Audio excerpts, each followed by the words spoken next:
सुबह की हल्की रोशनी के साथ मदरसे का दिन शुरू होता है। नन्हे नन्हे बच्चे सलीके और अदब के साथ मदरसे में दाखिल होते हैं। क्लासरूम में उस्ताद साहब पढ़ाई शुरू करते हैं और बच्चे पूरे ध्यान से सुनते हैं। रहले पर खुला कुरान पाक, तिलावत की धीमी आवाजें दिलों को सुकून देती हैं। उस्ताद प्यार और नरमी से हर लफ्ज की सही अदायगी समझाते हैं। नूरानी कायदा की क्लास में मखारिज और तजवीद की मश्क होती है। बच्चे तख्तियों और कॉपियों में लिखते हैं, इल्म की रोशनी फैलती जाती है।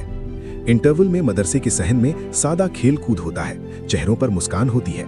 फिर तरतीब से पानी पिया जाता है और सब दोबारा क्लास की तरफ लौटते हैं। तर्जुमा और तफसीर की क्लास में कुरान के मानी समझाए जाते हैं। आखिर में सब मिलकर छोटी सी दुआ करते हैं। अजान का वक्त होता है, बच्चे मस्जिद की तरफ बढ़ते हैं और सफ़े दुरुस्त करते हैं। नमाज के बाद मदरसे का दफ्तर सादगी और नज़्म ज़ब्त की मिसाल पेश करता है।